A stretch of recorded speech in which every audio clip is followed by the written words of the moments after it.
right, we're back again. Dr. David Samadi, Chair of Urology at Lenox Hill Hospital. We talked about men's health and how you have to get your men out there and get tested, whether it's colonoscopy, whether it's PSA screening, your thyroid, cholesterol, blood pressure, all of that can prevent heart disease and stroke.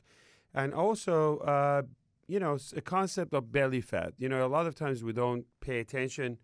But what exactly does belly fat do to your health, and why should you be concerned? And we have our good nutritionist, dietitian, Cheryl Mussatto is on the phone. Cheryl, good morning. How are you?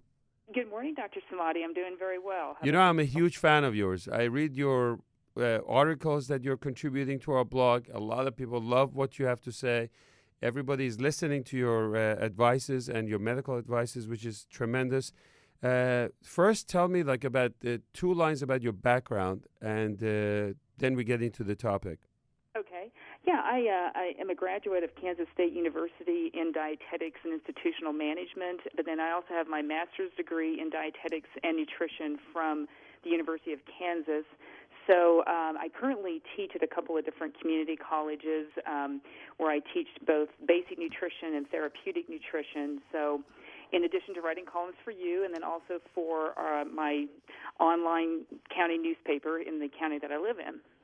So, and we really, like I said, I personally have learned a lot from you, and I think that's tremendous. The big news that came out this week was half of U.S. grocery store purchases are highly processed foods. And despite all the training and education about diet, America is still spending a lot of money on buying these processed foods, which can lead to belly fat.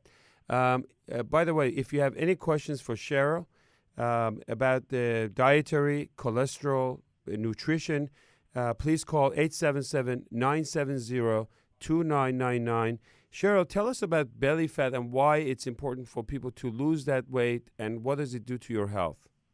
Well, belly fat, another name for it is what we call visceral fat, and visceral fat is what's stored deep within the abdominal cavity. We also tend to refer to it as central abdominal obesity, and this is essentially the type of fat that kind of surrounds the organs in that area, and it kind of is essentially what gives us that belly bulge.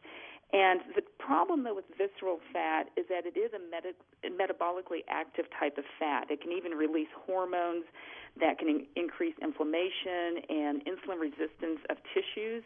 And when you have this chronic inflammation and insulin resistance going on, this is what can lead then to atherosclerosis, which is a type of heart disease. It can also lead to type 2 diabetes, having high blood pressure. It can possibly also increase your risk for certain types of cancers.